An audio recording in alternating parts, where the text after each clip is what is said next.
Hello દોસ્તો, સ્વાગત છે તમારું પાયલ યુનિક કુકિંગમાં। તો આજે આપણે બનાવીશું એકદમ બજાર જેવો ખાટો અને એકદમ ક્રીમી એવો ઠંડો બદામ શેકની રેસીપી। તો ચાલો રેસીપી શરૂ કરીએ। તો બદામ શેક બનાવવા માટે મેં અહીંયા સૌથી પહેલાં એક તપેલીમાં થોડું પાણી ગરમ થવા રાખ્યું છે અને આપણું પાણી ગરમ થઈ જાય એટલે આપણા 15 થી 15 આપણે આ રીતે બદામના પીસ લેવાના છે તે આપણે તેમાં એડ કરી અને તેને 2 મિનિટ માટે આપણે બોઇલ કરી લેવાના છે। તો 2 મિનિટ થઈ જાય એટલે આપણે તરત જ ગેસની ફ્લેમ બંધ કરી અને તેમાં રહેલું પાણી કાઢી લેવાનું છે અને પછી આ રીતે આપણે તેના ફોતરા અલગ કરી લેવાના છે। તો તમે જોઈ શકો છો દોસ્તો કે તેના ફોતરા એકદમ આસાનીથી અલગ થઈ જાય છે। તો આ રીતે મેં બધા જ બદામના ફોતરાને કાઢીને અલગ કરી લીધા છે। તો આ રીતે મેં બધા જ બદામના પીસ અલગ કરી દીધા છે। તો હવે આપણે બદામ શેક બનાવવા માટે અહીંયા 400 ગ્રામ જેટલું દૂધ લીધું છે અને તેને આપણે એક ઉભરો આવવા દઈશું ત્યાં સુધી આપણે તેની ગેસની ફ્લેમ હાઈ રાખવાની છે અને આપણા દૂધમાં એક ઉભરો આવી જાય એટલે આપણે તરત જ ગેસની ફ્લેમ એકદમ લો કરી લેવાની છે અને હવે આને આપણે સારી રીતે કન્ટિન્યુ હલાવતા જઈ અને આપણે તેને કૂક કરવાનું છે।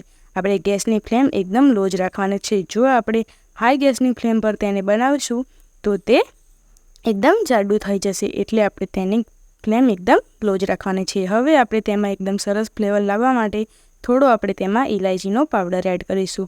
જો તમારી પાસે ઇલાયચીનો પાવડર ના હોય તો તમે તેને સ્કીપ પણ કરી શકો છો। તો હવે આને આપણે આ રીતે સારી રીતે મિક્સ કરતા જઈ અને તેને આપણે 1 થી 2 મિનિટ માટે કૂક કરી લેવાનું છે અને પછી આપણે તેમાં મીઠાશ માટે 3 થી 4 મોટી ચમચી જેટલી મેં એ ખાંડ લીધી છે। જો તમે જેટલું ગળ્યું ખાતા હોય એ પ્રમાણે તમારે તેમાં ખાંડ ઉમેરવાનું રહેશે। તો આ રીતે આપણે તેને મિક્સ કરતા જઈએ અને સારી રીતે આપણે કૂક કરવાનું છે અને આપણે તેને હલાવવાનું બંધ નથી કરવાનું। જો આપણે તેને હલાવવાનું બંધ કરી દઈશું તો આપણું દૂધ છે તે ફ્લેમને ચોંટી જશે એટલા માટે। તો આ રીતે આપણે તેને કૂક કરવાની છે। આ રીતે મિક્સ કરતા જઈ અને આપણે તેને કૂક કરી લઈશું। તો આપણું દૂધ થોડું એકદમ સરસ થોડું જાડું થઈ ગયું છે, થોડું થીક એવું થઈ ગયું છે। તો હવે આપણે અહીંયા 1.5 ચમચી જેટલો કસ્ટર્ડ પાવડર એડ કરીશું અને હવે આપણે તેમાં દૂધ એડ કરીશું અને જો તમારી પાસે કસ્ટર્ડ પાવડર ના હોય તો તમે કોર્નફ્લોરનો પણ ઉપયોગ કરી શકો છો। તો હવે આને આપણે સારી રીતે મિક્સ કરી દઈશું દૂધ સાથે અને હા, આપણે એ વાતનું ખાસ જ ધ્યાન રાખવાનું છે કે આપણે તેમાં કસ્ટર્ડ પાવડર વધારે યુઝ નથી કરવાનો, નહીં તો આપણા બદામ શેકનો સ્વાદ બજાર જેવો નહીં આવે। તો આ રીતે આપણે તેમાં 1.5 ચમચી જેટલું કસ્ટર્ડ પાવડર એડ કરી અને સારી રીતે મિક્સ કરી દીધો છે અને હવે કસ્ટર્ડ પાવડરની પ્યુરી છે આપણે તેમાં દૂધમાં એડ કરી દઈશું અને હવે આને આપણે સારી રીતે મિક્સ કરી દઈશું। તો આ રીતે કસ્ટર્ડ પાવડર એડ કરવાથી આપણા દૂધમાં એકદમ સારી રીતે ફટાફટ ઠીક થઈ જાય છે। તો આ રીતે હવે તેને કન્ટિન્યુ ચલાવતા જઈ અને આપણે તેને 1 થી 2 મિનિટ માટે કૂક કરી લઈશું જેથી કરીને આપણું દૂધ છે એકદમ સરસ ઠીક એવું થઈ જાય।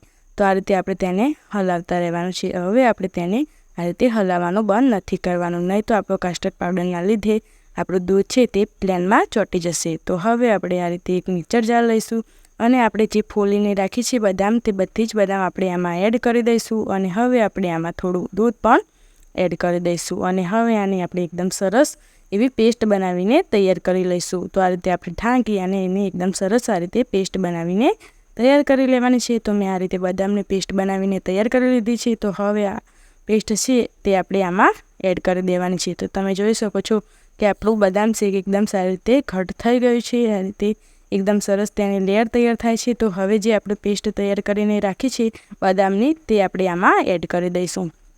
તો હવે આપણે બદામની પેસ્ટ તેમાં એડ કરી દીધી છે। તો હવે આપણે આ કાચું દૂધ જે આપણે તેમાં એડ કર્યું તે કૂક થઈ જાય ત્યાં સુધી આપણે તેને કૂક કરી લેવાનું છે। એકદમ ગેસની ફ્લેમ લો જ રાખવાની છે। તો આ રીતે તેને મિક્સ કરતા જઈ અને 2 મિનિટ જેવું આપણે તેને કૂક કરી લઈશું। તો તમે જોઈ શકો છો દોસ્તો કે આપણું બદામ શેક એકદમ સરસ બનીને તૈયાર થઈ ગયું છે અને તે એકદમ ઘટ પણ છે અને તે એકદમ સરસ એવું ક્રીમી આપણું બદામ શેક બનીને તૈયાર છે।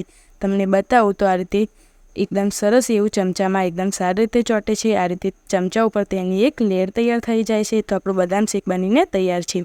તો હવે આપણે તેને કાઢવા માટે આ રીતે એક બાઉલ લઈશું અને આ બાઉલમાં આપણે બધું જ બદામ શેક એડ કરી દઈશું અને તેને આ રીતે કન્ટેનરમાં કાઢી લઈશું અને હવે આને આપણે ઢાંકી અને 1 થી 1.5 કલાક માટે આપણે તેને ફ્રીજમાં એકદમ સારી રીતે ઠંડુ કરી લઈશું। તો હવે આને આપણે ઢાંકી અને ફ્રીજમાં ઠંડુ કરી લઈશું। તો 1 થી 1.5 કલાક જેવું થઈ ગયું છે અને આપણું બદામ શેક એકદમ સારી રીતે ઠીક થઈ ગયું છે અને તે એકદમ સરસ ઠંડુ પણ થઈ ગયું છે। તો તમે જોઈ શકો છો કે દેખાવમાં એકદમ સરસ આપણું બદામ શેક એકદમ સરસ બજાર જેવું બનીને તૈયાર થઈ ગયું છે. તો હવે તેને આપણે સર્વ કરી લઈએ. તો તમે જોઈ શકો છો કે જોઈને જ મોઢામાં પાણી આવી જાય તેવું, ગરમીઓમાં પીવાની મજા આવે તેવું સરસ ઠંડુ ઠંડુ અને એકદમ રિફ્રેશિંગ એવું આપણું બદામ શેક બનીને તૈયાર થઈ ગયું છે. તે એકદમ સરસ ફટાફટ, ના કોઈ મહેનત કે ના કોઈ ઝંઝટ વગર આપણું બદામ શેક બનીને તૈયાર થઈ ગયું છે. તમે જોઈ શકો છો કે પીવાની મજા આવે તેવું ટેસ્ટી બદામ શેક તૈયાર છે. તો હવે આપણે તેને છેલ્લે આપણે આ રીતે બદામના પીસ લીધા છે તેનાથી આપણે તેને ગાર્નિશ કરી લઈશું.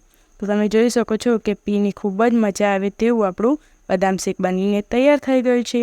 તો દોસ્તો, ગરમીમાં પીવાની મજા આવે તેવું એકદમ ઠંડુ બદામ શેક તૈયાર છે. તો તૈયાર છે આપણું બદામ શેક.